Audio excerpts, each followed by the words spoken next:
All right, so this is our first year with the award. First of all, we'd like to thank the Allen Frontiers group for obviously funding the science we're trying to do here, as well as inviting us to speak to you today.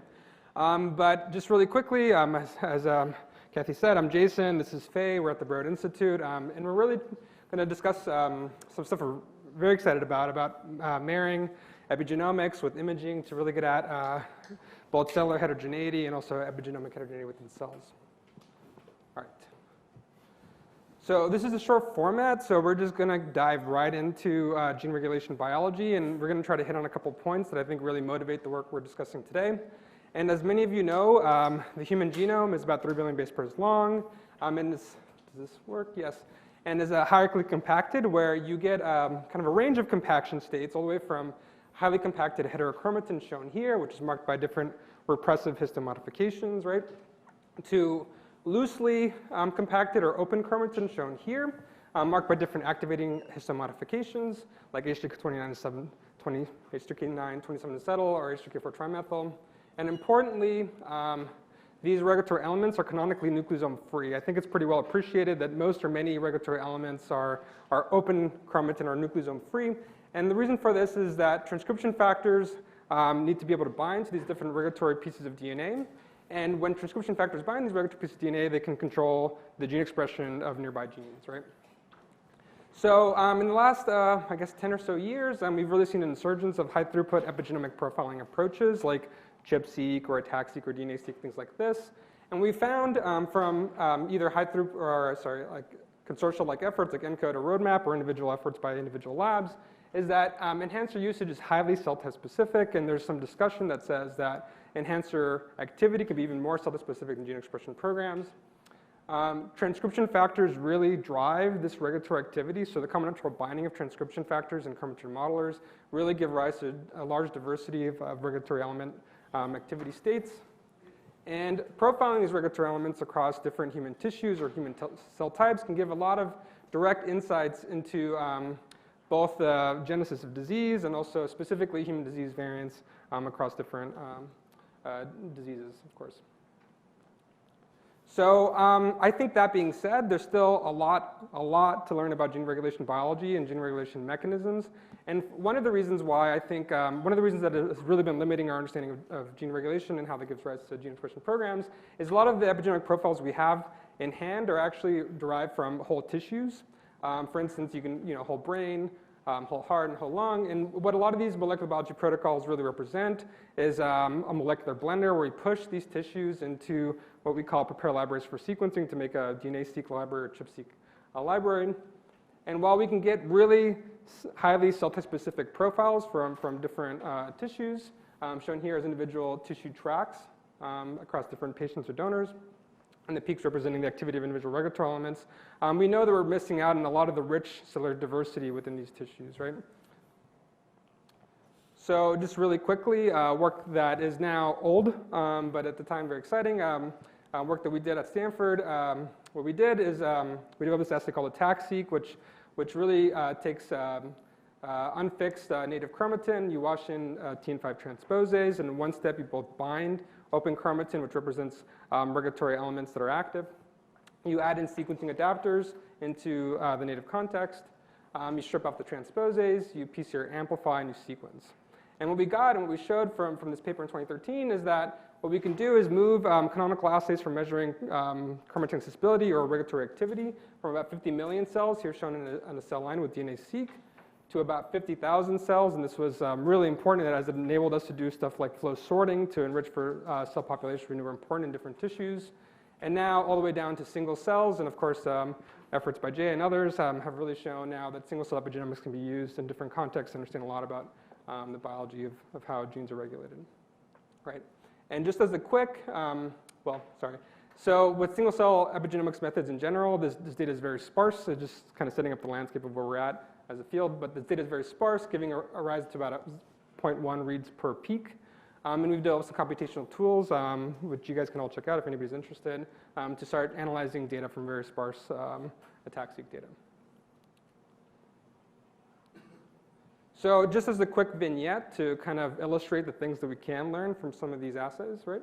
we were particularly interested in studying blood cell development. And importantly, in blood cell development, pretty much all of adult blood development can be ascribed to a single hematopoietic stem cell, an HSC. And the idea is that a single HSC can give rise in a dynamic way to either erythroid cells through this erythroid line, all the way down to erythroblasts and megakaryocytes, or myeloid cells shown as mono-MDC granulocytes down here, and lymphoid cells like B, T, NK cells, and PDCs. And really understanding how a single hematopoietic stem cell can give rise to different lineages was something that was, I think, largely not well appreciated until some of these new single cell technologies came out. So just as a quick example that we can identify cell types and that we can learn a lot about normal development in this case using single cell genomics, what we've done is we've taken a very simple approach where we first fax sorted or fax isolated these cell types with the markers that we have in hand, cell surface markers we have in hand. We push them through our single cell attack-seq workflow. We sequence these cells and we get about 2,000 or so assayed single cells from this platform. So it's just as a quick, like I said, a quick vignette of some things we can do. We can start to look at the cellular diversity within human blood cell development, where every single dot represents a single cell. The color represents what we sorted for immunophenotypically, so the cell surface markers are well defined in the field. And what you start finding is that HSCs kind of co-localized here at the top of this PCA, which represent like the hematopoietic stem cell niche. And then what you start seeing is that CMPs form this large basin in yellow as this large state space shown here. In red, you can see erythroid cells, pre-committed erythroid cells, MEPs.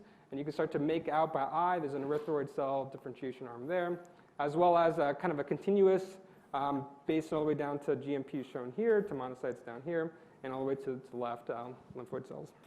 So importantly, we can start to now look at the regulatory mechanisms to define each of these transitions. And there's a lot of work that we've done there and a lot more to do. But this is a quick vignette. We can start to show motifs that are enriched at different peaks across these different transitions and find that we see continuous activity of GATA down here to the right.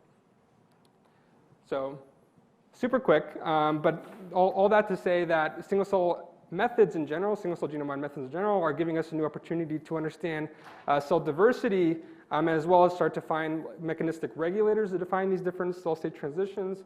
However, what we really know is that just doing single cell profiling might not be enough, as cell-cell interactions and cellular structures themselves are actually really important for tissue function. For example, if you kind of zoom into the brain, you can start, of course, we all know that there's important cellular features that define that. Right?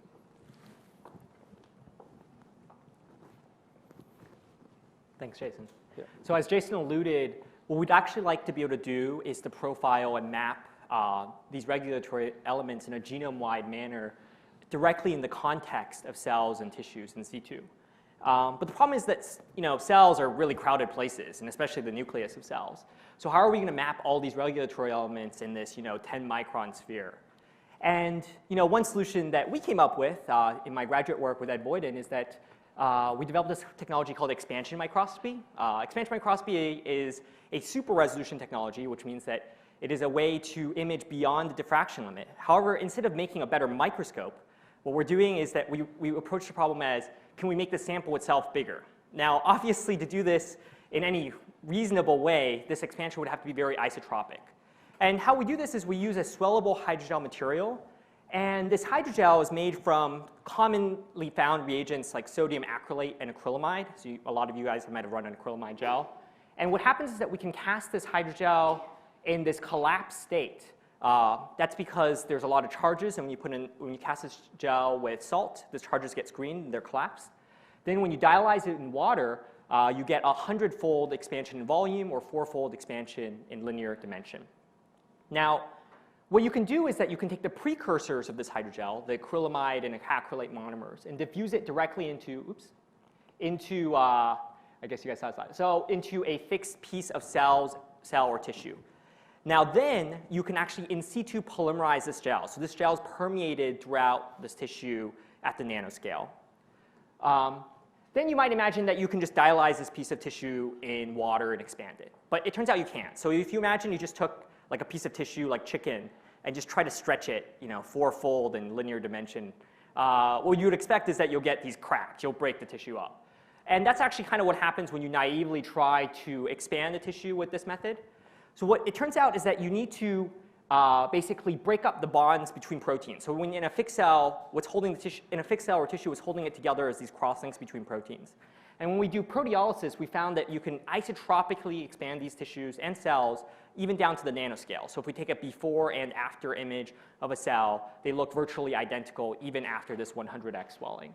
And so here, this is actually just an image, a photograph of this piece of brain tissue, and these scale bars are both the same. So this is what 4x linear expansion looks like. But the actual, in addition to the hydrogel itself, the innovation is how do we get things anchored to the gel? So initially, what we developed was an approach to anchor labels, so fluorescent dyes that we deliver to proteins of interest into this hydrogel and anchor it. What we actually found is that you can come up with small molecule linker chemistries that react to proteins, nucleic acids, and then what that does is it modifies them with this acrylamide or acrylate moiety, and that lets them to be incorporated during this in situ polymerization step. Then when you expand it, these molecules come with it, so it's kind of like an in situ pull up. And what happens is that then you can interrogate these molecules in the expanded state. So just as an example of this, we developed this small molecule linker, which is, this is not quite, okay, there we go, which is, the laser pointer is a little bit finicky, but this is a nucleic acid reactive group. This is just like it's a nitrogen mustard. And on the other side, it's linked to an acrylamide moiety. And what happens is that you can take a cell or a tissue and you can treat it with this, and then you can expand it, and then you can perform a fluorescent in situ hybridization afterwards in the expanded state. And just as a demonstration, so here is the link RNA exists, and this is before and after images. So if you notice the scale bar, this is threefold expanded from here to here. The white line denotes the nucleus, and here the exist associates with an activated X chromosome. These images are virtually identical except for the fact that you get much higher resolution in the post-expansion image, and you can resolve this fine structure of these link RNAs. So what the expansion does, in addition to give you more space, is it clears the sample for imaging, but also allows, it kind of puts the tissue into this quasi-in vitro environment, where you can kind of start to carry out maybe in vitro reactions, the reactions that you might expect for, say, a TAC-seq. And so that's where me and Jason teamed up to see if we could develop a protocol that would make an in situ TAC-seq molecular biology workflow possible. So what we did was we developed a molecular biology workflow that's actually very similar to normal TAC-seq, except for a couple wrinkles. So one is that we perform this in situ transposition. So we take fixed cells and tissues, and we perform a TAC-seq very similar to what Jason described. We introduce these, the TN5 introduces these adapters, which then we then circularize. And by circularizing these adapters, we can do something called rolling circle amplification, which is just where you take 529, and it goes around the circle and makes many copies of the circle. So what that does is it creates an in situ amplified attack library, where each amplicon, so here's an image of some cells, and here is a zoom in, and the blue is DAPI. So each one of these spots is one amplified fragment. So that's many copies of one attack insertion. And if you then, and we get about 500 to 2,000 amplicons per cell. If you then purify these amplicons and sequence them on NGS, you see some characteristics of a TAC-seq library, such as the fragment size distribution looks very like an TAC-seq library, and you also get very good alignment to the genome. And so the next step is obviously then how do we actually map these sorts of in situ amplified libraries to the genome, or how do we sequence them? And so what we've done is that we're using sequencing by ligation in situ. We're also exploring sequencing by synthesis. And all it is that we take these RCA amplicons and we carry out the same sort of reactions that your sequencer, your next generation sequencer does, except we have this homebrew sequencer that we made on a Smithing disk confocal. It just has automated fluidics, and it carries out these rounds of sequencing. And what that looks like is here is a field of view of cells, and so here is base 1 of the sequencing. So each color is a different base in these in the sequencing. So this is actually dye base encoding, but we can skip that part. So in SBS, each color would actually represent a different base. Here, each color represents a dye base. But what it is that you can go through many cycles, and you can build up the sequence of the inserted fragment and the amplified fragment. And then what we've actually done is we've developed kind of a workflow to align these images and also call these bases and then align these bases to the genome. So this is a video of one cell. So this is one nucleus, and each spot represents a set of amplified fragments that have been called. So over what we did 16 rounds of sequencing, and each one of those spots is one fragment that has been called. And so obviously we're interested in also applying this to tissues, and we've started to do a little bit of work. So here is one. This is a fixed mouse cortex where we've carried out the protocol. And the green staining here is just the in situ amplified library. And it's cool because you can actually see a lot of heterogeneity in both the structure as well as the number of volanies per cell. So of course, I think we can all appreciate why this is useful for understanding cell diversity and how cell-cell interactions might occur within complex tissues. However, I think there's a lot of value for also using this for understanding mechanisms of gene regulation, right? And as one example of that is I think we can use the 3D positions of individual regulatory elements within fixed cells to actually make physical models of how the genome is organized. So we're thinking about like connect the dots sort of algorithms that actually map the structures of individual chromosomes. And then we're also thinking of developing methods which we kind of deem as the spatial omics, right? So with imaging, everything can be engineered to keep different proteins or RNAs directly in place or in situ. So what we want to do is overlay just simple high-resolution immunofluorescence type assays where we can actually look at the spatial localization of transcription factors, hopefully localize them to individual regulatory elements, and get back what we think might be spatially resolved single-cell ChIP-seq. And of course, do that with RNA localization as well. And this is the exist and looking at activation.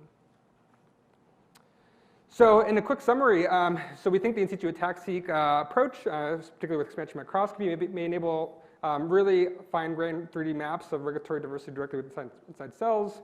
We also think that in situ epigenomics might be a flexible multi-omics platform for actually combining sequencing epigenomic measurements directly with RNA, protein, or cellular morphology.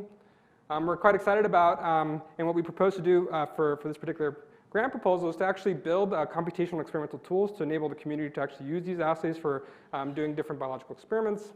And overall, we hope these technologies that we hope to build in the next couple of years to really enable different groups to provide a structural and a multi-omic understanding of human tissues, and hoping that'll provide a new platform to enable new insights into gene regulation of health and disease. So with that, since we're over time, really quickly, we'd like to acknowledge both of our labs. My lab, particularly Zach, who's been the computational lead on this project, and Andrew Payne, who's been the experimental lead on this work, as well as we kind of touched upon a couple of ongoing work we've had either from our past labs at and Will Greenleaf's, and we'd like to acknowledge that here. And with that, we'll take any questions.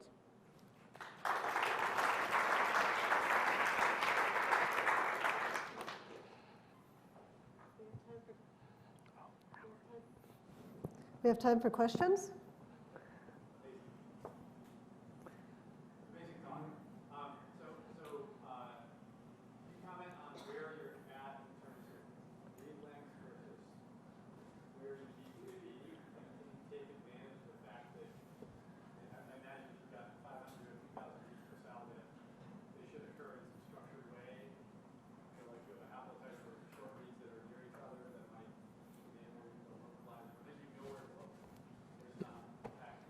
Yeah, so we have different readout modalities, and I think for the in situ approaches, doing short reads is key, because this is can be experimentally challenging to do long reads. I think you're well aware of that.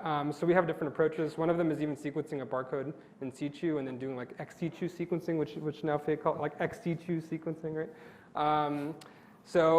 Yeah, but I think in the long term, that's kind of the things we're hoping to explore, is really thinking about if we could just do a short barcode read and maybe like use a computational tool to kind of fit. That is, with all this inference stuff though, you might lose out on the ability to kind of define new things like translocations and things like that might be important genetically. I think time will tell really if we end up using that approach, yeah.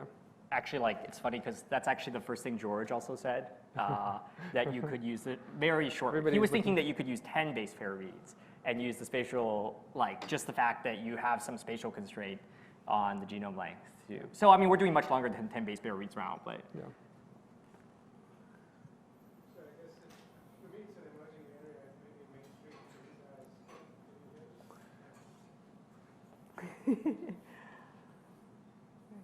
So it's something that I've been seeing in the literature, nuclear shape chain, nuclear matrix, gene transcription, regulation. you could apply this technology to looking at regulatory regions and active regions in cells subjected to different mechanical forces, for example, because that's kind of a key regulatory area for cells normally. Have you tried so that yet? I think the sky's the limit on applications, and you know, there's a lot of biological processes. You know, we've been talking about like multinucleation is a really interesting thing in like muscle development, for instance, or we've been talking about enucleation, erythroid cell development as being an interesting mechanism. Really understanding the regulatory processes, and if you talk to like people who do a lot of imaging, people like really understand that the nucleosome is changing shape and structure. And there's been very few epigenomic assays that have been done to really map like physical structure by imaging, by like for instance like HiC, which is the canonical way people think about genome structure. That being said, we think that that's going to be one of the major strengths of this assay is really kind of getting back to cell morphology and nuclear morphology in this case, and really trying to say and think about how that might actually manifest in like regulatory changes. But that's exactly the kinds of things we're thinking to do. Yeah. Very cool. Thank you. Hi, really beautiful work. So I want to ask, you showed that you can get something like 500 to 2,000 spots per nuclei. Is that the number of open active sites you expect, or is there some fundamental limit? No, actually, I think so. I didn't touch on that on this talk, which is that, so a lot of this has been done in unexpanded. Basically, almost all of this work is being done in unexpanded, just like standard. Actually, we're doing like acrylobide hydrogels. And what's actually that 2,000 number comes from, I think, just that's how many spots you can fit into one nucleus, resolvably. So I think that, you know, once we move this into like actually physically expanding the cells, we can fit a lot more spots. And then I think Jason has some numbers for how many actually transposed. I think it's like 100K maybe. Yeah, we total. think like the upper limit of what you expect to see as like a true positive set from a single cell is probably 100K or so, 100K fragments. I don't know if Jay might have a different number, but at least from the fluidome experiments we had done in the past, like we get about 10,000 fragments per cell from like very normal diploid cells, and we know we're getting about 10% recovery. So we think the absolute ceiling is 100K, but you know, a lot of this is like, it's early days, and molecular biology optimization can probably do a lot for us here, and I think we'll probably get to a bigger number soon. Yeah, so the 100K is like assuming 100% efficiency, right. You know. So there's also the molecular biology hits, but right now we're actually limited by resolution. Yeah, that's the hope. Yeah. Okay, thank you so much.